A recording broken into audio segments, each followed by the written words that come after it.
ओम शांति। ओम शांति बाबा।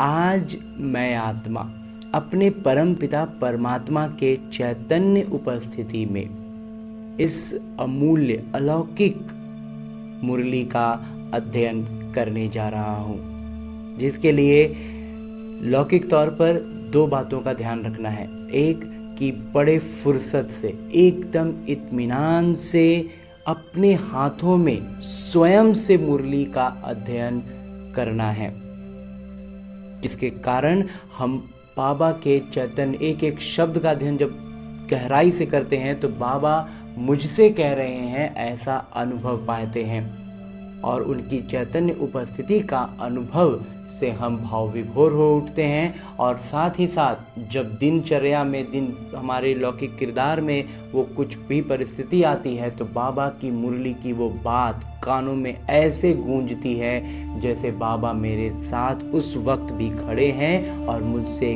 कान में बात को दोहरा रहे हैं। जब कोई हमारा लौकिक प्रिय हमसे कुछ कहता है तो हमें उनकी बात याद रहती है ना। बिल्कुल ऐसे ही परमात्मा की बातें हमें हमारे किरदार निभाते समय, हमारे जब विकर्म सामने आते हैं एक परिस्थिति बनकर, उस समय हमें याद रह जाते हैं। तो बस इसी अवस्था, ये चीज़ हमें लगातार हमारी उन्नति करती है। इसके लिए हमें फुर्सत से अपने हाथों में मुरली को लेना है और अलौकिक तौर पर करना क्या है कि अपने सूक्ष्म शरीर के साथ अपने उसी मन को जो यहाँ बहुत, जिसे हम कहते हैं कि भटकता है, वास्तव में वो छटपटा रहा है। बिल्कुल ऐसे जैसे मछली बिन पानी के छटपटाए, वैसे ही हम अपने वास्तविक परम पिता परमात्मा के सानिध्य से, उनकी उपस्थिति से जो दूर हो गए हैं, उसके कारण आज हमारा मन छटपटा रहा है, इसीलिए इधर उधर भटक रहा है कि वो अपने मूल स्थान तक पहुंच सके। तो बस उसे अभी फ़िलहाल सूक्ष्म शरीर को, अपने उसी मन को लेकर के पहुंच जाते हैं मधुबन की धरा पर, और उसमें भी खास तौर पर पांडव भवन के उन चार धामों में हम अपने दिल की बात कहने के लिए बाबा की कुटिया में जा सकते हैं। बाबा से लाड प्यार पाने के लिए बाबा के कमरे में जाकर बिना कुछ कहे, बिना कुछ सुने, बस सिर्फ बाबा और मैं, बाबा मुझसे प्यार कर रहे हैं, मैं बाबा के गोद में अपना सर रखे हुए हूँ और बाबा मुझसे दुलार रहे हैं, मेरे सर पर हाथ फिरा रहे हैं, ये अनुभव पा सकते हैं। और जब खुशियों का समय कुछ अनुभव प्राप्त करें, कुछ अलौकिक सफलता प्राप्त करें, तो बाबा के संग झूले में बैठकर झूला झूल सकते हैं। और जब हमें बिंदु रूप में स्थित होने की अभ्यास करनी हो तो पहुंच जाएं बाबा के उस शांति स्तंभ के पास, जहाँ बाबा अव्यक्त स्मृति के लिए उस स्तंभ है, वो स्थान है। तो वहाँ सूक्ष्म शरीर के साथ पहुँच जाना है। अभी फ़िलहाल हम चलते हैं हिस्ट्री हॉल में, जहाँ साकार तन का आधार लेते हुए मेरे बाबा ने ये मुरली चलाई थी। और लौकिक तौर पर तो बाबा ने ये मुरली पहले चलाई थी, लेकिन अलौकिक तौर पर आज मैं आत्मा जब अपने सूक्ष्म शरीर के साथ बाबा के चैतन्य उपस्थिति का अनुभव पाते हुए उसी हिस्ट्री हॉल में अपने सूक्ष्म शरीर के साथ उपस्थित होता हूँ, तो बाबा अपने दिल की बातें, जिसमें इस मुझ आत्मा के हित की, आने वाले समय की बातें भी होंगी, मेरे मन के सवालों के जवाब भी होंगे, उन सारी ही बातों को, बाबा के दिल की बातों को बाबा इसी मुरली में निहित करके मुझसे कहते हैं, मीठे बच्चे, बाबा की आशीर्वाद लेनी है तो सेवा योग्य सपूत बच्चे बनकर सबको सुख दो, किसी को भी दुख नहीं दो। हाँ जी बाबा, दुख देने का मतलब होता है विकार के अधीन होकर किया गया व्यवहार दूसरों को दुख देगा ही। भले वो सामने वाला लौकिक रीति से लगे कि वो नाराज नहीं हुआ, दुखी नहीं हुआ, लेकिन वो अकाउंट में जो हिसाब चलता है वो बाबा बतलाते हैं कि जब विकारों से रहित होकर, विकारों से अलग होकर जब हमारा व्यवहार आता है तो वो सुख देगा ही देगा। भले वो सामने से लगे कि उनको वैसा कुछ खुश तो नहीं हुए, लेकिन उनको खुश करना हमारा उद्देश्य नहीं है। हमारा अपना व्यवहार, चाल चलन, चेहरा सब कुछ से, विकार से ऊपर उठे हुए हों, अलग हटे हुए हों, वही उसी का अभ्यास करना है। तभी हम दूसरों को दुख नहीं देंगे, सबको सुख देंगे और सेवा योग्य हो जाएंगे, तो बाबा का आशीर्वाद भी मिलेगा। आगे प्रश्न रूप में बाबा कहते हैं कि धर्मराज की सजाओं से छूटने के लिए किन ईश्वरीय नियमों पर ध्यान देना है। बाबा कहते हैं सजाओं वाला कैटेगरी से बाहर आना है ना, तो कुछ बातों का विशेष ध्यान रखना है। क्या है वो बातें, नियम? उत्तर बतलाते हैं बाबा, कभी भी ईश्वर के सामने प्रतिज्ञा कर उसकी अवज्ञा नहीं करनी है। बाबा जो सामने से पूछते हैं और हम हाथ उठाते हैं ना, और कहते हैं ऐसा हाथ उठाने के बाद, एक बार राजामंदी देने के बाद फिर अवज्ञा नहीं करना है, फिर उसके विरुद्ध नहीं जाना है, किसी को दुख नहीं देना है, क्रोध करना, तंग करना, अर्थात ऐसी चलन चलना जिससे ईश्वर का नाम बदनाम हो, तो उन्हें बहुत सजाएं खानी पड़ती। वह कहते हैं जिस हर एक बात, हर एक चाल चलन, चेहरा हमारा जिससे बाबा की अगर बदनामी हो रही है तो सजाओं में बहुत ज़्यादा सजा मिलेगी। इसलिए ऐसी कोई कर्म नहीं करना। तो इस बात का, इस ब्रह्मा कुमार का पहले भी ये मंथन रहा है और बाबा ने उसको बतलाया है कि एक हुआ कि बाबा का परिचय मिला, उसके बाद हम अपना पुरुषार्थ करें, लेकिन इन दोनों के बीच में एक बात जो आती है वो ये कि हमसे अब कोई भी ऐसा कर्म ना हो कि बाबा की बदनामी हो, इसका ज़्यादा ख्याल रखना है। पुरुषार्थ में हम जरा कम बेसी होंगे ना तो हमारा पद जरा ऊपर नीचे होगा, थोड़ा सा मतलब 19-20 का फर्क आएगा। लेकिन अगर हमारे कारण बाबा की बदनामी हुई ना, तो बाबा कहते हैं उसकी इतनी कड़ी सजा मिलेगी, सजा भी खानी पड़ेगी भारी, और पद तो एकदम कम हो ही जाना। इसलिए बाबा कहते हैं ऐसा कोई कर्म नहीं करना। माया के कितने भी तूफान आए, बीमारी उथल खाए, लेकिन सही गलत की बुद्धि से जजमेंट कर गलत कर्म से सदा बचे रहना।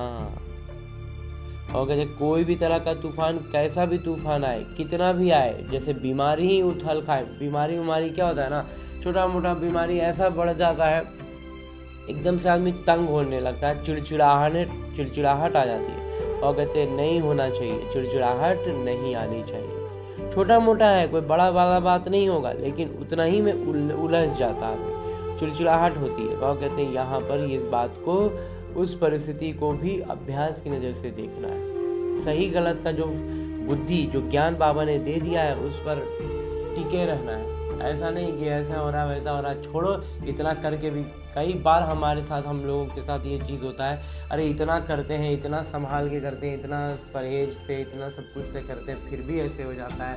इससे बढ़िया तो ऐसे ही होता है, इससे क्या ज़रूरत, क्या फ़ायदा हुआ इतना करके। इस तरह का मन में दुविधाएं आती हैं, लेकिन बाबा कहते हैं वो सब क्या है, उन सब को हमें अभ्यास करने लगेगा। हमें ये श्रीमत का पता चल गया है ना, हमें ऐसे मर्यादित रूप से रहना है, ये मालूम चल गया है ना, अब ऐसे ही रहना है। फायदा हुआ कि नहीं हुआ, क्या हुआ, कितना हुआ, ये कैलकुलेट करना अपना काम नहीं है। इसलिए कुछ भी होता रहे, अगर बीमारी उथल खाए, लेकिन सही गलत का जो बुद्धि में ज्ञान आ गया है उस पर टिके रहना, उससे गलत से बच के ही कर्म करने। ऐसा नहीं कि इतना करके भी क्या फायदा हुआ, छोड़ो, जैसे हो रहा था वैसे ही चलने दो। ये जो हम होता है ना ढीले पड़ना, भी एक तरह से वो एक्चुअली ढीला नहीं पड़ते हैं, वो कामयाबी का अनुभव नहीं करते हैं कि हमने कुछ त्याग किया, हमने कुछ ऐसा किया तो कहाँ कुछ अच्छा मिल दिख रहा है। ऐसा नहीं है, वो हमारे कर्मों का हिसाब किताब है कि हमें लंबे समय तक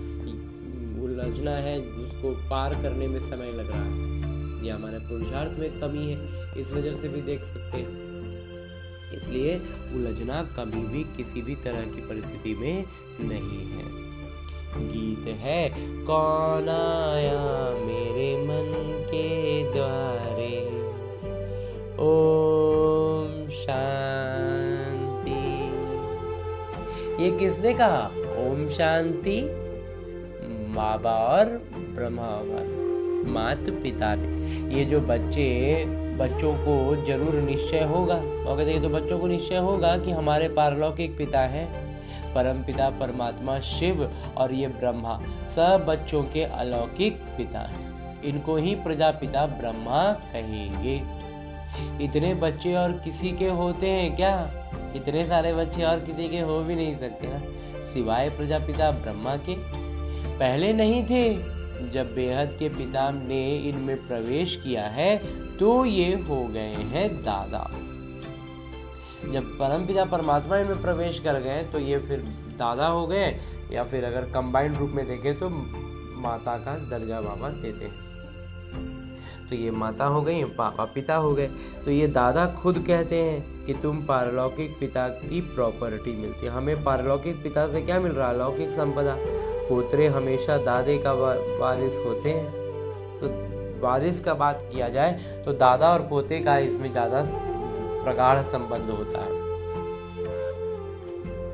पोतरे हमेशा दादे के वारिस होते हैं, तो पोता का दादा का जो प्रॉपर्टी है उस पर एकदम पूरा हक होता है। उनका बुद्धि योग दादे में जाता है क्योंकि दादे की प्रॉपर्टी का हक मिलना है। जैसे राजाओं के पास जो बच्चे जन्म लेते रहेंगे, ऐसे ही कहेंगे कि बड़ों की प्रॉपर्टी है, तो बड़ों की प्रॉपर्टी पर उन्हों का हक है ही।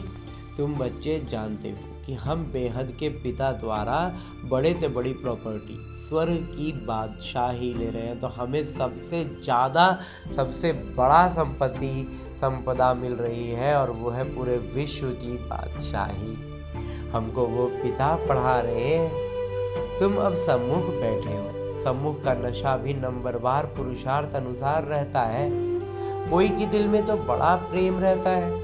हम ऊंचते ऊंच भगवान के आकर इस साकार माता पिता द्वारा वारिस बनते हैं। बेहद के पिता बहुत मीठे हैं, जो हमको राजाई के लायक बनाते हैं। माया ने बिल्कुल ही नालायक बना दिया है। कल बाबा के पास कोई मिलने के लिए आए थे, परंतु वो कुछ समझते थोड़े ही थे। जो एकदम से नया कोई आएगा तो उसको बाबा से अलौकिक पिता परम पिता परमात्मा का तो अनुभव ही नहीं पाएगा, समझ ही नहीं पाएगा। उनका परिचय पहले से नहीं है, बुद्धि में स्पष्टता नहीं है, तो उनका अनुभव नहीं पाएगा ना। बाबा ने समझाया, ये सब ब्रह्मा कुमार है, तुम भी ब्रह्मा के व शिव के बच्चे हो ना। कहा है तो जरूर। कहते हैं ये चीज़ तो है कि भगवान के हम सब बच्चे हैं, तो ये सिर्फ सुनकर कहा, परंतु दिल में लगा नहीं। तो अभी तक जब भी हम भक्ति में सुनते थे तो हाँ भाई ऐसा होता है, ये होता है, वो भगवान है, वो हमारे पिता है, लेकिन वो अनुभव से नहीं कहते थे कि वो हमारे पिता है। तीर लगा नहीं कि सचमुच हम उनके बच्चे हैं। और कहते हैं इस बात का तीर नहीं लगा ना कि उनके बच्चे हैं, तो फिर वो अनुभव नहीं आया। ये भी उनके बच्चे हैं, वर्षा ले रहे हैं, तो हम हो चाहे और भी कोई भी आत्मा हो, जो बाबा से वर्षा ले रहे हैं वो उनके बच्चे हैं। वैसे ही हमारे पास भी कई बच्चे हैं जिनको बहुत थोड़ा बुद्धि में बैठता है। तो कहते हैं हर तरह के बच्चे होते हैं ना, तो कुछ बच्चों को तो बात पूरी तरह समझ में आ जाती है, और कुछ बाबा कहते हैं ऐसे बच्चे होते हैं जिनको बहुत थोड़ा बुद्धि में बैठता है। वो खुशी, वो रुहाब नहीं दिखाई पड़ता है। तो जब तक बाबा का वो अनुभव नहीं पाते हैं, वो परिचय नहीं मिलता है, तब तक क्या होता है, वो चेहरे और चाल चलन चेहरे से बाबा कहते हैं वो खुशी नज़र नहीं आती है, वो रुहाब दिखाई नहीं पड़ता। अंदर बड़ा खुशी का पारा चढ़ना चाहिए, वो सारा चेहरे पर भी आता है। अभी तुम सजनियों का ज्ञान श्रृंगार हो रहा है। बाबा कहते हैं जब बाबा का सानिध्य का अनुभव करते हैं ना, उनके चैतन्य उपस्थिति का अनुभव करते हैं ना, तो चेहरा पर वो सारा कुछ झलकेगा ही झलकेगा। और वो बाबा कहते हैं अब झलकने का मतलब है कि हम बाबा के करीब आ गए, हम उनके सजनिया हो गए, और हम सजनियों का श्रृंगार बाबा कर रहे हैं। तुम जानते हो हम साजन की सजनिया हैं। एक खेरूत यानी खेती का काम करने वाले, कि लड़की की कहानी है ना, कोई कहानी होगी किसी किसान की, जो इस ब्रह्मा कुमार को तभी नहीं मालूम है। तो कहते हैं एक राजा खेरूत की लड़की को ले आया, परंतु फिर भी उसे राजाई में मजा नहीं आया, तो लड़की को वापस गावड़े में छोड़ आया। अच्छा, ये इस तरह की कहानी, हाँ ये कहावतें हमारी होती थी कि जो कहा जाता था इधर की बोलचाल की भाषा में कि जो बहुत ज़्यादा गरीब घर से ले आने से, शादी करके ले आते हैं बहू के रूप में बहुत अमीर घर वाले, तो वो ना मिसमैच होने लगता है, उसको यहाँ पर मन ही नहीं लगता, उसका उस सब कुछ अलग ही मतलब वो था, उसका दुनिया ही एक तरह से अलग था, उसको इस दुनिया में ले आओ तो उसको अच्छा नहीं लगता है। तो वहीं बाबा कह रहे हैं कि एक खेती में काम करने वाला, मतलब उसकी अपनी किसान नहीं कह के खेती का मजदूर, उसका बेटी को ले आया एक राजा, और सोचो राजा का बेटा राजा के पास राजा उसको अपना रानी बना के ले आया, लेकिन उसको फिर भी मज़ा नहीं आ रहा था, तो क्या किया, उसको वापस जाके उसी गांव में छोड़ दिया, बोला तुम राजाई के लायक नहीं हो। यहाँ भी बाबा श्रृंगार करते हैं, तो बाबा कहते हैं हम बच्चों के साथ भी वही कहानी है, जब बाबा आए हुए हैं इतना श्रृंगार कर रहे हैं तो हमें मज़ा नहीं आ रहा है, तो जिनको मज़ा नहीं आएगा वो क्या होगा, बाबा उनको वापस छोड़ देंगे यहीं पर छोड़ने का मतलब पवित्र होके तो सब कुछ आना है, मतलब यहाँ सजाओ खाएंगे और जाके शांति धाम में पड़े रहेंगे, क्योंकि एक बार जुड़ चुके हैं, एक बार परिचय पा चुके हैं, तो त्रेता के 1-2 जन्म ले लेंगे, बाकी फिर द्वापर से ही उनका किरदार होगा। तो कहते हैं तुम भविष्य में महारानी बनो। श्री कृष्ण के लिए भी कहते हैं भगाया पटरानी बनाने के लिए, श्री कृष्ण के लिए जो कहा जाता है कि पटरानी बनाने के लिए भगाए, वो उसका अर्थ और कहते हैं परंतु कुछ समझते नहीं, उसका अर्थ तो समझते नहीं है, खाली जो मतलब उसका उनका चरित्र को और ख़राब करने के लिहाज से हमें ये सारी चीज़ें समझाई गई, बताई गई, ताकि हमारी बुद्धि में ये बात बैठे कि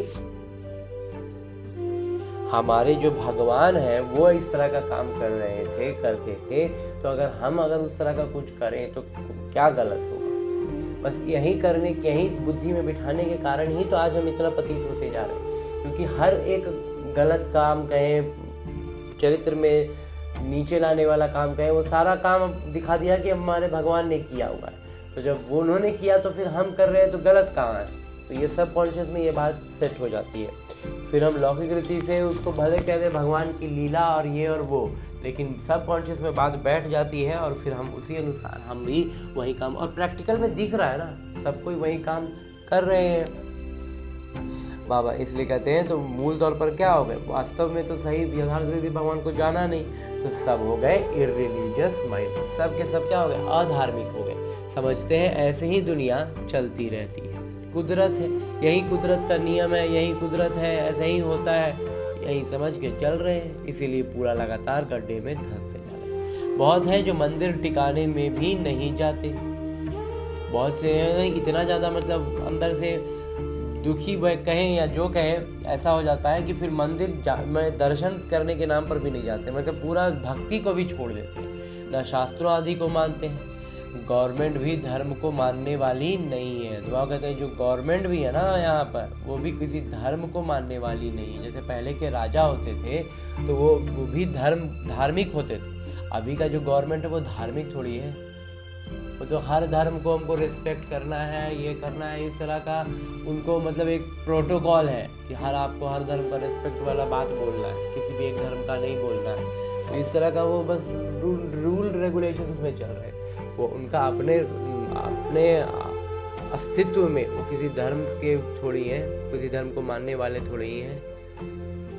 बहुत गहरी बात है ये, हमें इस बात की गहराइयों को समझना है कि बाबा का कहा हुआ एक एक वाक्य महावाक्य होता है। तो यहाँ पर ये जो बात है कि गवर्नमेंट किसी भी धर्म को मानने वाली नहीं है, तो अभी हमें इस बात को बहुत अच्छे से बुद्धि में बिठाना है कि लौकिक रीति में कोई भी सत्ताधारी है तो वो उसको बस सत्ता का नशा है और बस वही सब में बातें उलझी हुई हैं, उसको धर्म से वास्तविक अर्थों में कोई सरोकार नहीं है, वो सिर्फ हमारा माइंड के साथ ब्रेन वॉश हो रहा है, उसके साथ हमारे इमोशंस के साथ खिलवाड़ होता है और उसी खिलवाड़ से हम हर काम इमोशंस से करते हैं। बहुत सीधी सी बात होती है और हमारे इमोशंस को वो प्रोवोक करते हैं, अपनी तरफ आकर्षित करते हैं और बस उसी से बाद में हम धोखा पाते हैं और पहले तो हम अपना सब बहुत कुछ उन पर समर्पित कर देते हैं।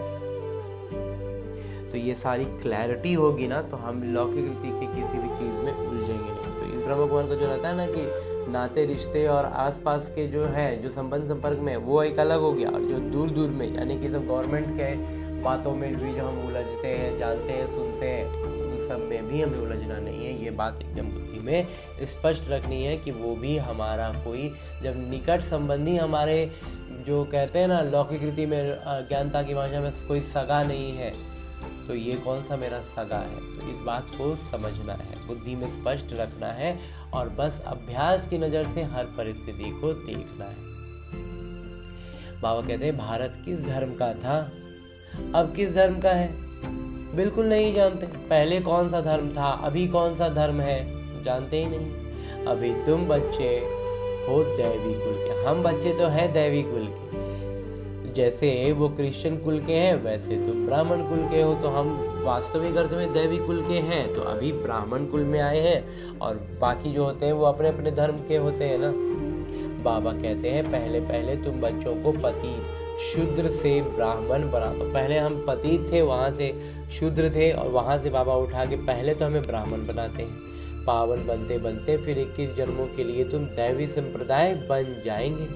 अगर तो फिर इतना पुरुषार्थ करते करते इतना पावन बनना है कि 21 जन्म के लिए हम दैवी संप्रदाय के बन जाएं, दैवी गोद में जाएंगे और फिर देवताओं के गोद में होंगे ना। पहले थे आसुरी गोद में, आसुरी गोद से फिर तुम ईश्वरीय गोद में आए हो। एक बाबा के बच्चे भाई बहन है तो चूंकि हम सब एक पिता के संतान है तो सब भाई बहन हुए ना। ये एक वंडर है। बाबा कहते हैं ये भी अपने आप में एक आश्चर्य का बात है ना। सब कहेंगे हम ब्राह्मण कुल के हैं, हमको तो श्रीमत पर चलना है, सबको सुख देना है, रास्ता बताना है। हाँ जी बाबा, दुनिया में कोई नहीं जो मुख से कहे बेहद के पिता से बेहद का वर्षा कैसे लिया जाता है। ये बात दुनिया में बाबा कहते कोई है ही नहीं जो ये बता सके। तुमको बेहद के पिता मिले, तुम ही उनके बच्चे बने हो, बुद्धि से जानते हो। कल पहले जिन्होंने बाबा से वर्षा लिया होगा वहीं आकर लेंगे। थोड़ा भी बुद्धि में होगा तो कभी ना कभी आकर पहुँचेंगे। आएंगे तो कुछ ना कुछ लेने के लिए। बाबा कहते आएंगे तो कुछ ना कुछ तो लेकर ही जाएंगे ना। तुम्हारे में भी नंबरवार जानते हैं।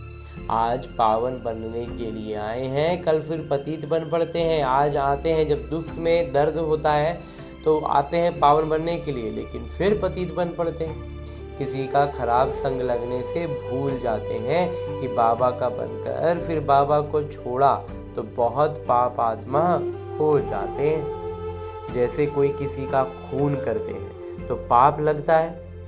जैसे लौकिक रीति में हत्या कोई कर दे तो अपने आप में भी महसूस करते हैं और वो सामाजिक रूप से हर तरह से वो पाप हो लगता है। बाबा कहते हैं ये पाप भी थोड़ा है। यहाँ जो बाबा का बनकर फारकती दे देते हैं, प्रतिज्ञा कर फिर विकारी बन पड़ते हैं तो बहुत पाप लगता है। बाबा कहते हैं किसी की हत्या करने पर जितना पाप लगता है ना वो बहुत छोटा है, वो कम है। यहाँ अगर बाबा का बनकर बाबा को धोखा देते हैं ना, प्रतिज्ञा करते हैं और फिर विकारी बन पड़ते हैं तो बाबा कहते हैं उससे कहीं ज़्यादा पाप लगता है। अज्ञान काल में इतना नहीं लगता जितना ज्ञान में लगता है। बाबा इतना जबरदस्त बात कहते हैं कि अज्ञान काल में इतना नहीं लगता जितना ज्ञान में लगता है। मतलब आंखों देखा हो गया ना, ज्ञान का मतलब अब आंखों से सब दिख रहा है। अज्ञान काल में तो मनुष्यों में क्रोध साधारण एकदम कॉमन बात होता है। यहाँ तुमने किसी पर क्रोध किया तो 100 गुना दंड हो जाता है। मगर अज्ञानता में तो रोज क्रोध कर रहे थे, लेकिन अब बाबा का ज्ञान समझने के बाद, बाबा का बच्चा बनने के बाद अगर गुस्सा कर रहे हैं तो कहते हैं 100 गुना दंड हो जाएगा। अवस्था बिल्कुल ही गिर जाती है, क्योंकि ईश्वर का फरमान नहीं मानते। तो उससे क्या होता है, अवस्था भी वर्तमान की भी गिरती है और फिर सजाओं के चक्कर में फंसने से भविष्य का भी पद कम हो जाता है। धर्मराज का फरमान मिलता है, पवित्र बनना है। तो ये वहाँ कहते हैं धर्मराज का फरमान है, पवित्रता में कोई संदेह न रह जाए, डाउट न रह जाए। तुम ईश्वर का बन जरा भी उनके फरमान की अवज्ञा की तो 100 गुना दंड चढ़ जाता है। क्रिएटर तो वो एक है, वह कहते हैं जरा सा भी अवज्ञा की है ना तो 100 गुना दंड पड़ जाएगा। वो रचयिता है, ब्रह्मा विष्णु शंकर भी उनकी रचना है, धर्मराज भी रचना है। तो धर्मराज की भी जो बात जो सुनते हैं वह कहते हैं वो भी रचना है। धर्मराज का रूप भी बाबा साक्षात्कार कर, और वो कैसे हैं तो उसका साक्षात्कार बाबा कहते हैं बाबा ही कराते हैं। तो जब अंत समय में साक्षात्कार होगा ना तो जो पास विद ऑनर वाले वो अलग जाएंगे और बाकी जो सजाओं वाले हैं वो धर्मराज के साथ जाएंगे। तो अच्छा तो पहचान जाएंगे धर्मराज को। फिर उस समय सिद्ध कर बतलाते हैं, देखो तुमने प्रतिज्ञा की थी कि हम क्रोध नहीं करेंगे, किसी को दुख नहीं देंगे, फिर भी तुमने इतना इनको दुख दिया, तंग किया। किसी को तंग करना मतलब हमारे काम से, हमारे बात चाल चलन चेहरे से उनको परेशानी हो रही है, वो भी होता है दुख देना, तंग करना। अब खाओ सजा। जब अंत समय में फाइनल जब होगा ना, साक्षात्कार कराएंगे और कहेंगे अब खाओ सजा। बगैर साक्षात्कार सजा नहीं देते हैं, बिना साक्षात्कार कराए बाबा कहते हैं कि हम सजा नहीं देंगे, प्रूफ तो चाहिए ना। तो इसलिए पूरा एकदम एक एक चीज़ सामने रख देंगे बाबा। वो भी समझते हैं बरोबर मैंने बाबा को छोड़कर ये कुकर्म किया।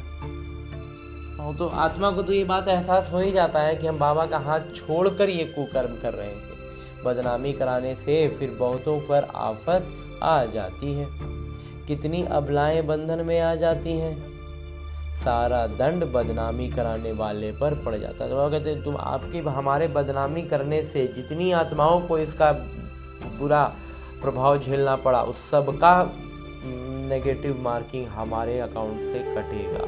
कितना बुरा हालत होगा। और कहते सारा दंड बदनामी करने वाले पर ही पड़ जाता है।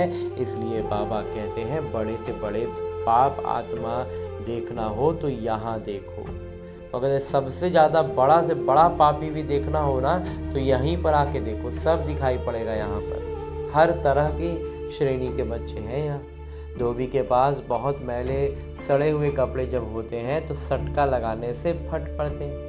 और कहते हैं कोई कपड़ा था ना इतना गंदा होता है और फिर सड़ जाता है, तो जब उसको धोबी घाट पर पटका जाता है ना तो कपड़ा फट जाता है। या तो यहाँ भी सटका सहन न कर चल जाते। तो यहाँ पर भी जब अभ्यास का प्रश्न सामने आता है ना तो उसको सहन नहीं कर पाते हैं, उसको समझ नहीं पाते हैं, उस दृष्टिकोण से उसको पार नहीं कर पाते हैं और बाबा कहते हैं छूट जाते हैं। यहाँ भी सटका सहन नहीं कर पाते तो चले जाते हैं।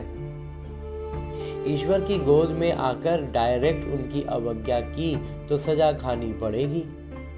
जो हेड ब्राह्मणी पार्टी ले आती हैं उन पर बहुत बड़ी रिस्पॉन्सिबिलिटी है। वह कहते हैं जो बड़ी बड़ी दीदियाँ होती हैं ना, जो मतलब पूरा एरिया वाली, वो दीदियों पर बहुत जिम्मेवारी होती है जब वो बाल मिलन में बच्चों को पार्टी को लेकर पहुंचते हैं, ढेर सारी आत्माओं को लेकर जाते हैं। तो एक ने भी अगर हाथ छोड़ दिया, विकारी बना, तो उनका पाप ले आने पर वाले पर आ जाए।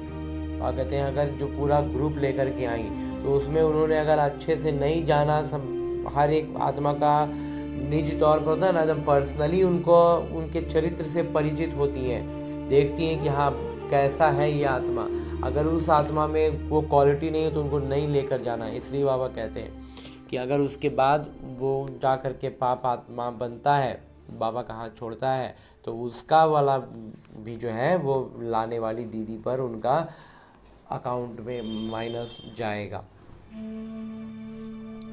ऐसे कोई को भी इंद्र सभा में नहीं लाना चाहिए। तो ये बात बाबा इतना स्पष्ट कर देते हैं कि ऐसे ही किसी को भी उठा करके इंद्र सभा, क्योंकि बाबा मिलन जब हो रहा है तो वो इंद्र सभा है ना, तो वहाँ पर ऐसे ही कोई भी पापी आत्मा को नहीं प्रवेश देना है। तो वहाँ पर अगर हम जो लाने वाली बहनें हैं, ब्रह्मा कुमारी हैं, उन पर बाबा कहते हैं सारा रिस्पॉन्सिबिलिटी उनकी होती है। नीलम परी, पुखराज परी की कहानी भी तो है ना। इंद्र सभा में कोई छिपा कर ले आई तो इंद्र सभा में बांस आने लगी। ये कहावतें हैं जो हमारे भक्ति में हम सुनते थे कि इंद्र सभा में कोई छिपा कर कुछ ले आया तो क्या होगा, उसका बदबू आने लग गया। वो इंद्र सभा है, वो वहाँ पर मतलब सब कुछ बहुत ज़्यादा श्रेष्ठ है, उन्नत है। वहाँ पर अगर कुछ विकारी घुस गया तो कहते हैं बांस आने लगेगी, बदबू आने लगेगा, तो ले आने वाले पर भी दंड पड़ गया। ऐसे कुछ कहानी है, वह कहते हैं ऐसा कोई कहानी है और फिर वो पत्थर बन गई। तो वही सब है जो पत्थर बनने का जो कहानी हम सुनते थे ना, वो यही सब होता था कि गलत कर दिया, इंद्र सभा में विकारी चीज़ें लेके घुस गई तो बदबू आने लगा और फिर उनको श्राप मिला, कुछ हुआ और वो पत्थर बन गई। बाबा पारसनाथ बनाते हैं, फिर अगर अवज्ञा की तो पत्थर बन जाते हैं। बाबा हमें ऐसा पारस बनाते हैं जो हमारे संपर्क में आने वाली आत्माएं भी सोने की तरह निखर जाए, उनका स्वर्णिम अवस्था जागृत हो जाए। लेकिन उसके बाद भी अवज्ञा कर देंगे तो बाबा कहते हैं कि पत्थर के बन जाते हैं। राजाई पाने का सौभाग्य गंवा देते हैं। बाबा का अवज्ञा करने का मतलब क्या हुआ, राजाई पाने का सौभाग्य भी गंवा दिए ना। समझो कोई गरीब राजा की गोद लेते हैं, अगर नालायक बन पड़ा और राजा निकाल देवे तो क्या होगा, फिर कंगाल के कंगाल बन पड़ेंगे, तो उसको फिर राजाई से हट गया ना। यहाँ भी ऐसे है, तो यहाँ भी वैसे ही हम बाबा हमें अपना गोद में उठा रहे हैं और हम अगर बाबा का गोद में हमको अच्छा नहीं लग रहा है और हम वापस विकारों में ही आके उलझ रहे हैं तो बाबा कहते हैं क्या होगा, बाबा छोड़ देंगे। तो जैसा कंगाल हैं, दुखी हैं, पतित हैं, वैसे ही हो जाएंगे ना। फिर बहुत दुखी महसूस होगा, बहुत ज़्यादा दुख महसूस होगा ना, क्योंकि अब सुख का स्वाद ले चुके हैं। इसलिए बाबा कह देते हैं कभी भी कोई अवज्ञा नहीं करना, बाबा की अवज्ञा बिल्कुल नहीं करना। बाबा है साधारण, इसलिए शिव बाबा को भूल साकार में बुद्धि आ जाती। बाबा इतने साधारण है ना कि भूल जाते हैं, बाबा का श्रेष्ठता को भूल जाते हैं। अब तुम बच्चों को श्रीमत मिलती है, जो गंदे बन पड़ते हैं ऐसे फिर इंद्र सभा में बैठ ना सके। बाबा कहते हैं हमें बाबा का श्रीमत मिल रहा है, उसके बाद अगर हम गंदा बनते हैं, वापस पतित होते हैं, तो फिर इंद्र सभा में बैठ ना सके। हर एक सेंटर इंद्रप्रस्थ है, तो हर एक सेंटर में जो है ना, बाबा कहते हैं वो भी इंद्र सभा है, जहाँ ज्ञान की वर्षा हो रही है, तो मुरली का उच्चारण हो रहा है, मतलब वो इंद्र सभा है। नीलम परी, पुखराज परी नाम तो है ना, नीलम रतन को कहते हैं। ये बच्चों पर नाम रखे जाते हैं, तो ये नाम बाबा हम बच्चों पर रखते हैं ना। कोई तो बहुत अच्छा जैसे रत्न है, कोई फ्लो नहीं है। कोई बच्चे तो ऐसे हैं कि एकदम सचमुच के रत्न हैं, उनमें कोई भी तरह का कुछ भी विकार खराबी बचा ही नहीं। कोई भी मतलब फ्लॉ का मतलब होता है एक तरह से लौकिक भाषा में गए तो दाग, कोई दाग नहीं, एकदम बेदाग है। जवाहरात में कोई बहुत दागी होते हैं और कुछ होते हैं ना कि होंगे वो सही वाले पत्थर और इसलिए पत्थर, लेकिन उनमें दाग बहुत होता है। कोई एकदम प्योर होते हैं। यहाँ भी नंबरवार रत्न है, तो यहाँ का भी रत्न क्या है, नंबरवार है। कोई थोड़ा दाग वाले हैं, कोई एकदम बेदाग है। कोई रत्न बिल्कुल वैल्यूएबल है, तो जितना जो बेदाग होंगे उतना ज़्यादा वो मूल्यवान हो गए ना। बहुत अच्छी सेवा करते हैं और वो सेवा भी बहुत अच्छी करेंगे। कोई तो सेवा के बदले डिससर्विस करते हैं। और कुछ बच्चे क्या हैं, कुछ तो हैं कि समझते बुझते हैं नहीं और बाबा का नाम ले करके बदनामी कर देते हैं। और कहते हैं गुलाब के फूल और अक के फूल में भी कितना फ़र्क है। अगर फूलों का ही दर्जा देखें, श्रेणी देखें, तो कहाँ गुलाब का फूल और कहाँ अक का फूल है, तो दोनों फूल, लेकिन बहुत का फ़र्क पड़ गया ना। तो वही है, बच्चे भी कोई अक के हैं तो कोई गुलाब के हैं। शिव पर दोनों चढ़ाते हैं और चढ़ने को तो दोनों चढ़ता है शिव पर। भक्ति में दोनों ही फूल चढ़ते थे ना। अब तुम जान गए हो हमारे में फूल कौन कौन है। अब हम कौन बच्चे क्या क्या है ना, ये लगभग अंदाज तो हमें हो ही जाता है। उनकी ही सब मांग करते हैं कि बाबा हमको अच्छे अच्छे फूल दीजिए। तो जो अच्छे गुलाब होते हैं ना, उनको सब खोजते हैं, सब उनको मांगते हैं, बाबा हमको ये फूल दीजिए, हमको ये फूल दीजिए। अब अच्छे अच्छे फूल कहाँ से लाएं? और कहते हैं हम कहाँ से लाएं, आप ही बनो ना, आप ही सजगता वो श्रेणी में आओ। रतन जोत फूल तो कॉमन होते हैं, वहाँ कहते हैं रतन जोत जो फूल हुआ वो तो एकदम कॉमन हो गया। ये बगीचा है ना, तो बगीचा में तो हर तरह का है, तो कोई है जो साधारण है, कोई अक का है, कोई गुलाब का है। तो बाबा कहते हैं तुम ज्ञान गंगाएं भी हो। फिर दूसरा उदाहरण देखें तो वहाँ बाबा कहते हैं ज्ञान गंगाएं हैं, बाबा तो सागर ठहरे ना। आज बाबा ने गंगा कहा, नदी कहा ना हमें, तो ये ब्रह्मा है, ब्रह्मपुत्र बड़े से बड़ी नदी, सबसे बड़ी नदी हो जाती है ब्रह्मपुत्र, तो वो हो गए ब्रह्मा बाबा।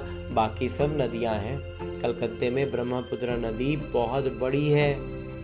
तो ब्रह्मपुत्र वास्तव में क्या हो जाता है, वो गंगा का ही अंत में नाम बदल जाता है और वो बहुत बड़ी हो जाती है अंत में जाकर, तो उसका नाम ब्रह्मपुत्र होता है। तो मैं कुल मिला के लौकिक रीति से जो भी हो, लेकिन अलौकिक रीति से हमें ये बात समझ में आ रही है ना कि वहाँ कहते हैं ब्रह्मपुत्र सबसे बड़ा नदी हो गए, तो वो ब्रह्मा बाबा हो गए। उनका नाम भी मतलब मैच कर जा रहा है, लौकिक और अलौकिक, ब्रह्मपुत्र। तो वहाँ कहते हैं जहाँ सागर और नदी का बड़ा भारी मेला लगता है, तो वहीं पर गंगा सागर का मेला भी लगता है। तो जो संक्रांति का आता है ना 14 जनवरी को, तो उस दिन वो मेला 3 दिन का मेला लगता है, जब समुद्र का पानी पीछे हट जाता है और टापू की तरह मतलब जमीन से रास्ता हो जाता है। कोई एक विशेष स्थान होता है, वहाँ पे मंदिर होता है या कुछ है, जहाँ पर पूरा मेला लग जाता है, बस 3 दिन का। और जैसे ही चौथा दिन होता है वापस पानी आ जाता है, तो उसमें जो वहीं रह गए वो वहीं डूब गए, ख़त्म हो गए। तो इसलिए पहले कहावत होता था, बाकी तीरथ बार बार, गंगा सागर एक बार, मतलब वहाँ गए वहीं से सोचते थे कि वहीं से मुक्ति मिल गई। हालांकि ये सब कुछ है नहीं, लेकिन मैंने जो मेला लगता था, ये सारी बातें होती थी, वो सारा कुछ अभी इस अलौकिक ज्ञान में हम समझते हैं ना कि ये बड़ा भारी मेला हम आत्माओं का परमात्मा के मिलन का मेला है।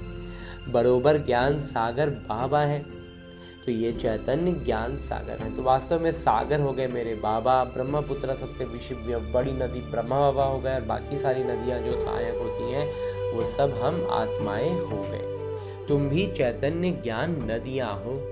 हाँ जी बाबा, उस दिन बाबा ने भी सागर कहा था, फिर कहा था कि बाबा मुख्य हैं, अनंत सागर है, लेकिन आज बाबा फिर से हमें नदी वाला बात कहते हैं कि हम नदियां हैं और बाबा सागर हैं। बस इतना ही दोनों में फ़र्क है कि लौकिक रीति में नदियां जाकर सागर में मिलती हैं, यहाँ सागर से ये हम नदियां निकली हैं। वो तो है पानी की गंगाएं, वास्तव में नदियों पर नाम पड़ा है, परंतु आसुरी संप्रदाय ये भी भूल गए हैं। वहाँ कहते हैं वास्तव में नदियों का नाम पड़ा है, लेकिन इतना ज़्यादा हम अभी विकार और आसुरी अवस्था में घिर गए ना कि वास्तविक अर्थ का हर कुछ भूल गए हैं।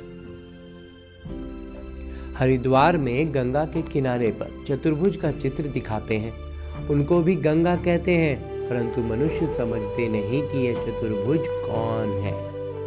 बरोबर इस समय तुम स्वदर्शन चक्रधारी बनते हो, तुम हो सच्ची ज्ञान नदियाँ।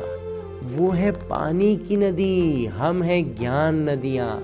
वहाँ जाकर स्नान करते हैं, समझते कुछ भी नहीं है, बस देवी है। मनुष्य को तो कभी 4-8 भुजा होती ही नहीं है, तो गंगा को भी गंगा माता मानते हैं, उनको देवी मतलब एक तरह का देवी हो गई, तो 4-8 भुजा दिखाते हैं।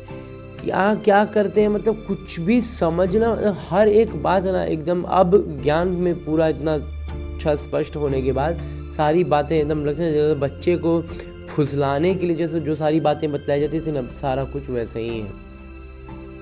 और कहते हैं कुछ भी अर्थ नहीं समझते। तुम बच्चे जानते हो बाबा हमको क्या बनाते हैं, हम तो 100% बेसमझ थे। बाबा की गोद लेने से हम स्वर्ग के मालिक बनते हैं।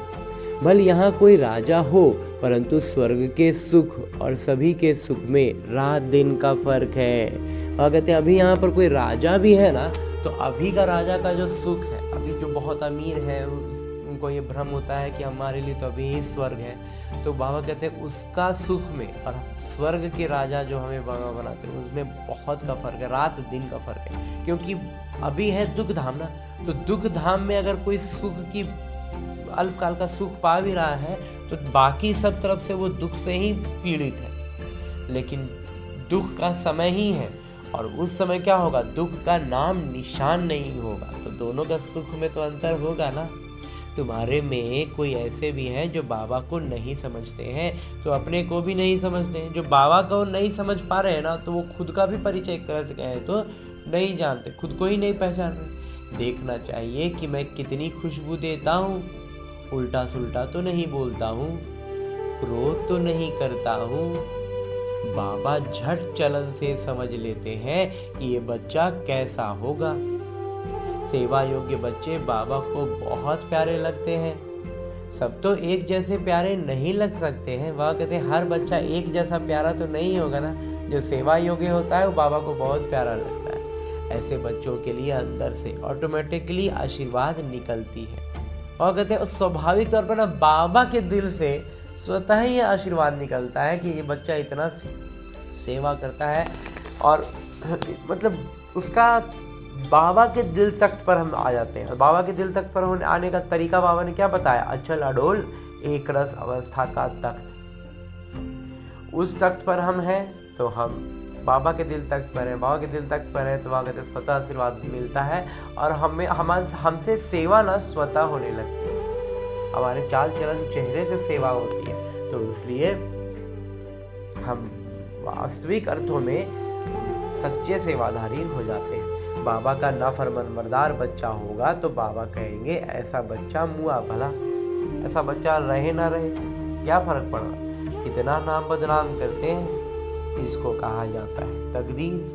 तो कोई आत्मा का ऐसा किरदार ही होगा कि वो बाबा का नाम बदनाम करते हैं तो बाबा कहते हैं उनका तकदीर में नहीं, इसकी तकदीर में क्या है झट पता लग जाता है। तो जो बदनाम करने वाले बच्चे हैं ना, उनका बाबा कहते हैं तकदीर में क्या है ऐसे ही पता चल जाता है। बाबा समझाते हैं ये सपूत बच्चा है, ये कपूत है, तुरंत पता चल जाता है कि ये सपूत है और ये कपूत है।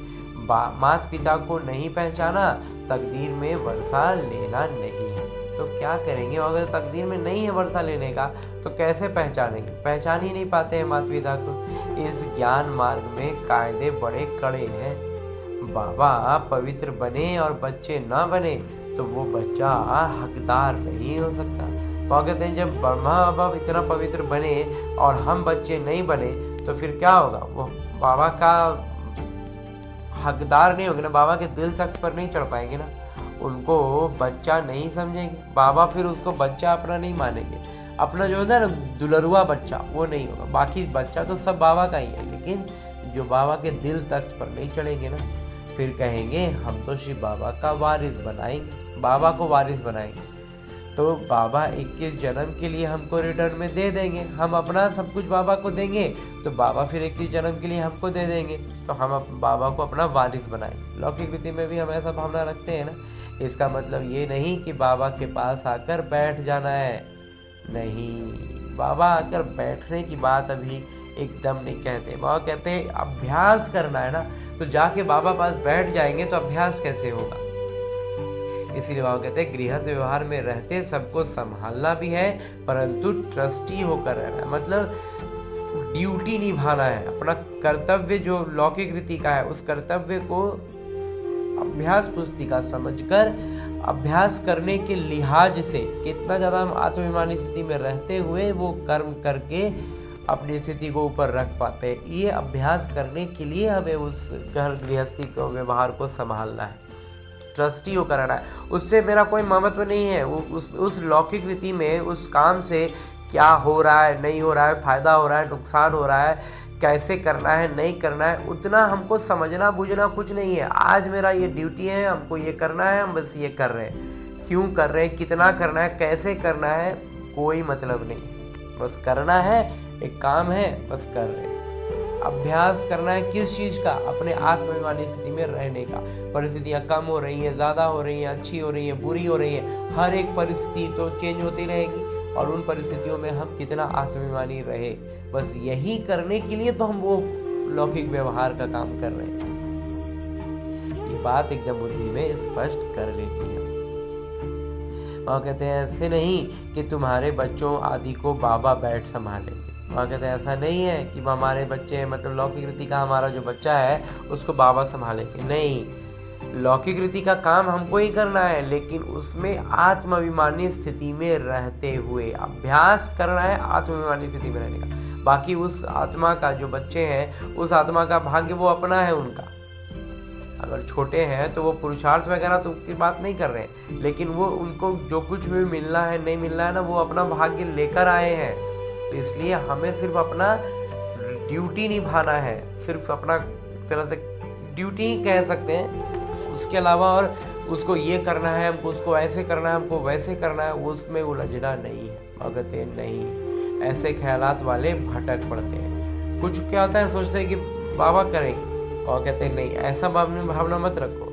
यहाँ बाबा के पास तो बिल्कुल पवित्र चाहिए।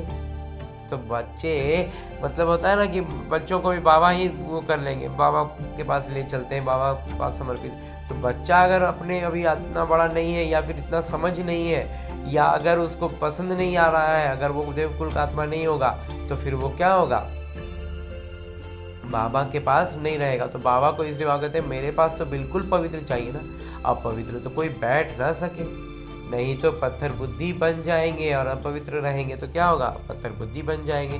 बाबा कोई श्राप नहीं देते हैं, ये तो एक कायदा है। बाबा कहते हैं फिर खबरदार रहना, कर्मेंद्रियों से कोई पाप किया तो ये मरा। बाबा कहते इस बात का एकदम सावधानी रखना कि कर्मेंद्रियों से कोई पाप हुआ ना तो एकदम से गया, बड़ी भारी मंजिल है। तो इन सब बातों में ना, लौकिक किरदार में हम ऐसा उलझते हैं कि कर्मेंद्रियों से कुछ ना कुछ गलत हो ही जाता है। जैसे क्रोध वगैरह तो एकदम कॉमन है, लोभ भी, मोह भी बहुत आ जाता है हमारे में। बाबा का बच्चा बना तो फिर बीमारी सारी उथल खाएगी। और कहते हैं एक बात और होती है कि बाबा का बच्चा बनने पर ना बीमारियां बहुत उथल खाती हैं। एकदम लगे अगर कहाँ कहाँ से क्या क्या, मतलब कोई मतलब नहीं है। मतलब वही जो ब्रह्म कुमार ने स्टार्टिंग में ही कहा था ना, लगे कि इतना सब कुछ करने के बाद अभी भी ऐसे होता है, या वैसे होता है, ये होता है। बाबा कहते हैं डरना नहीं है। वैद्य लोग भी कहते हैं फलानी दवाई से तुम्हारी बीमारी बाहर निकलेगी, तुम डरना नहीं। तो पहले कुछ दवाइयों में ऐसा होता था कि दवाई खाओ तो लगेगा कि और बढ़ गया, लेकिन वास्तव में वो अच्छे से जड़ से ठीक हो जाती थी। तो बस कुछ वैसा ही हमारे साथ भी हो रहा है। बाबा भी खुद कहते हैं तुम बाबा के बनेंगे तो माया रावण तुमको बहुत हैरान करेगा। तो इसलिए हम जितना ज़्यादा बाबा के करीब बढ़ते हैं ना, उतना माया हमको परेशान करने के लिए इस तरह का परिस्थिति लाता है। वो हमारा बीमार होना भी उसी परिस्थिति में से एक है। खूब तूफान में ले आएगा, तो उन सब से क्या होता है, वापस विकार तरफ गिरने लगते हैं। तो वो नहीं करना है, इसकी सजगता बढ़ानी है। अभी तुमको गलत और सही की बुद्धि मिली है। हाँ जी बाबा, अब गलत सही को अब हम अच्छे से समझ सकते हैं ना। और कोई को सही गलत की बुद्धि नहीं है, सबकी है विनाश काले विपरीत बुद्धि। प्रीत बुद्धि तुम्हारे में भी नंबरवार पुरुषार्थ अनुसार है। तो हम बच्चों में भी क्या है, पुरुषार्थ अनुसार प्रीत बुद्धि होते हैं। प्रीत बुद्धि वाले बाबा की सेवा अच्छी करेंगे। तो जो बच्चे की प्रीत बाबा से लगी हुई है, वो सेवा भी अच्छी करेंगे ना। और जो विपरीत बुद्धि वाले हैं, उनसे सेवा होगी ही नहीं। अच्छा, मीठे मीठे सिकिलते बच्चों प्रति माता पिता बाबा का याद, प्यार और आशीर्वाद। रूहानी पिता की रूहानी बच्चों को नमस्ते। हम रूहानी बच्चों की ओर से रूहानी माता पिता को याद, प्यार और प्रणाम। धन्यवाद बाबा, धन्यवाद। मुरली के लिए भी धन्यवाद, और इस अनूठे अलौकिक ब्राह्मण जीवन के लिए भी बहुत बहुत बहुत धन्यवाद बाबा, बहुत धन्यवाद। आगे आज के मुरली से लिए गए वो प्रमुख बिंदु हैं जिन्हें हमें अपने ब्राह्मण जीवन में धारण करने हैं। और ब्राह्मण सो फरिश्ता, फरिश्ता सो देवता बनना है। उसके लिए जो सबसे पहली बिंदु है वो है ईश्वर का बच्चा बनकर जरा भी उनके फरमान की अवज्ञा नहीं करनी है। इन कर्मेंद्रियों से कोई भी कुकर्म नहीं करना है। उल्टे सुल्टे बोल नहीं बोलने हैं। सपूत बन बाबा की आशीर्वाद लेनी है। जितना ज़्यादा हम सपूत बनेंगे, श्रीमत पर एकदम 100% रहेंगे, उतना ज़्यादा बाबा का आशीर्वाद स्वतः मिलेगा। दूसरा है ट्रस्टी बनकर अपने गृहस्थ व्यवहार को संभालना है। ज्ञान मार्ग के जो कायदे हैं उन पर पूरा चलना है। सही और गलत को समझकर माया से खबरदार रहना है। तो कहते सही और गलत को समझना है और माया से खबरदार रहना है। तो इसकी अपने परखने की शक्ति को भी जागृत रखना है ना। तो वो भी कब होगा? जब आत्मिक गुण हमारे सक्रिय हो, तभी तो शक्तियाँ भी जागृत रहेंगी। तो कहते हैं ट्रस्टी बनकर गृहस्थ को संभालना। मूल ध्यान किस बात पर देना है?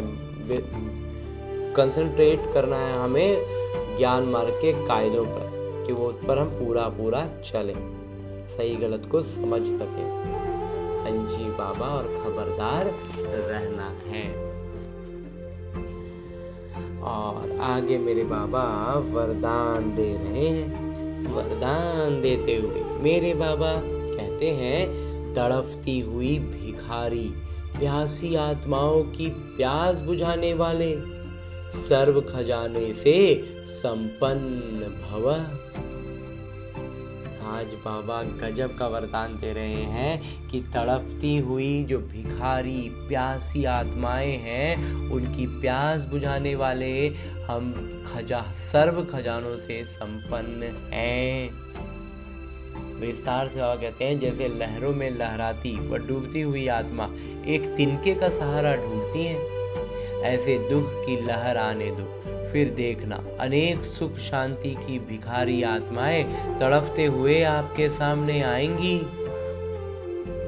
बाबा कहते हैं, जब लौकिक में बाढ़ वगैरह वाला सिचुएशन होता है ना, तो उसमें जब डूबने लगते हैं ना, तो कुछ सहारा ढूंढते हैं।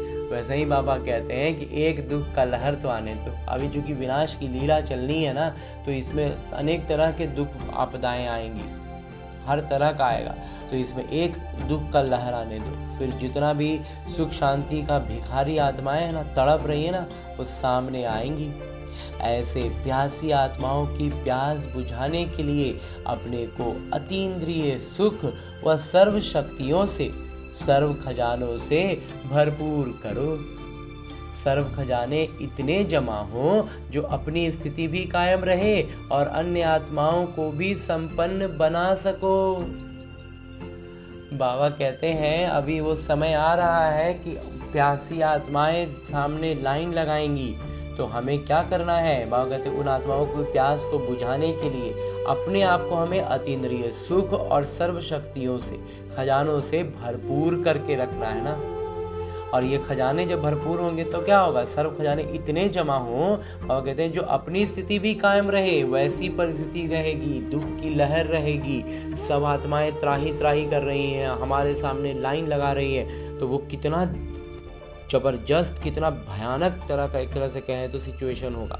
और वैसे में बाबा कहते हैं हमें इतना स्थिर रहना है कि खुद भी हम अपनी स्थिति भी कायम रख सकें और अन्य आत्माओं को भी संपन्न बना सकें। उस वक्त सिर्फ दृष्टि, बाबा कहते हैं सिर्फ दृष्टि से काम होगा। वहाँ ज्ञान सुनने सुनाने का ना वक्त होगा और ना वो आत्माओं की स्थिति होगी। तो लेकिन हमारी भरपूरता, हमारी संपन्नता, हमारा अतीन्द्रिय सुख से, खजानों की भरपूरता का जो एहसास है, वो हमारी आँखों से, हमारी दृष्टि से उनको जाएगा और वो शांति का अनुभव पाएंगी। हाँ जी बाबा। और आगे स्लोगन है, मुरली का उपदेश है, कल्याण की भावना रख शिक्षा दो तो शिक्षाएं दिल से लगेंगी। और कहते हैं कल्याण की भावना, किसी को भी शिक्षा दो ना, तो कल्याण की भावना से दो, तो क्या होगा? वो जो शिक्षा है ना, वो उनके दिल में छुएगा और उनको प्रभावित करेगा। शिक्षाएं दिल से लगेंगी। जैसे होता है ना, खाया हुआ खाना लगता है तो शरीर दिखता है कि हाँ खाना लग रहा है शरीर में, और कभी कभी होता है ना कि ऐसा खाए कि शरीर में लग ही नहीं रहा है। तो बस वैसे ही हमारा ज्ञान देने का, शिक्षा देने का हमारा स्थिति क्या है, उस पर बहुत निर्भर करता है। हाँ जी बाबा। और अभी तक हमने परमपिता परमात्मा से इतना श्रेष्ठ, अमूल्य, अलौकिक साकार मुरली को परमपिता परमात्मा के चैतन्य उपस्थिति में अध्ययन करने का प्रयास किया और उनकी चैतन्यता का अनुभव भी किया ना। अब मेरे बाबा इसी अव्यक्त स्वरूप में स्थित रहकर एक इशारा देते हैं कि सदा हर्षित रहने के लिए अपने स्वभाव को सरल बनाओ, सहनशील बनो। और ऐसा सहनशीलता को जागृत करने के लिए हर दिन अलग अलग आयामों से अलग अलग इशारे देते हुए आज जो इशारा मेरे बाबा दे रहे हैं वो है सदा हर्षित रहना। ये ज्ञान का गुण है। वो कहते हैं हम ज्ञान हमारा स्पष्ट है तभी हम सदा हर्षित रह सकते हैं, तो ये भी एक गुण हुआ ना। इसमें सिर्फ रूहानियत ऐड करना, अब इसमें क्या करना है, अब हमें थोड़ी अलौकिकता को ऐड करना है। हर्षितपन का संस्कार भी एक वरदान है जो समय पर बहुत सहयोग देता है। जो स्वयं सदा हर्षित रहते हैं वो कैसे भी मन वाले को भी हर्षित कर देते हैं। जो खुद हमेशा खुश रहते हैं ना, वो उनसे मिलने वाला हर व्यक्ति भी खुश ही हो जाता है। तो सरल स्वभाव वाले अपने खुशनुमा हर्षित चेहरे से भारी वायुमंडल को भी हल्का बना देते हैं। तो लौकिक रीति में भी होता था ना, किसी का सेंस ऑफ ह्यूमर बहुत अच्छा होता है तो वो बात बात पर भी ऐसा हंसी मजाक करते हैं कि भारी कोई गंभीर बात भी हो तो वहाँ पर बहुत माहौल हल्का हो जाता है, खुशनुमा हो जाता है। तो वैसे वो होता है लौकिक रीति से एक, हालांकि खुशी का गुण तो दैवी गुण ही रहेगा, लेकिन उसमें ज्ञान की स्पष्टता नहीं होती है, तो कहीं ना कहीं वो भी उलझते हैं। लेकिन अब हम जब बाबा के ज्ञान के साथ खुश रहेंगे ना, तो फिर हम तो कहीं उलझेंगे नहीं और हमारा हर्षित मुख, हमारी आत्मिक स्थिति उन पर आत्मिक रूप से प्रभाव डालेगी। और कहते हैं और इतना सरल स्वभाव होगा कि उनके स्वभाव का, उनकी बात व्यवहार का हम पर कोई प्रभाव नहीं होगा, लेकिन हमारी स्थिति का प्रभाव उन पर पड़ेगा। और कहते हैं अपने खुशनुमा और हर्षित चेहरे से भारी वायुमंडल को भी हल्का बना देते हैं। तो हमें भी यही काम करना है ना। हाँ जी बाबा। अच्छा, ओम शांति।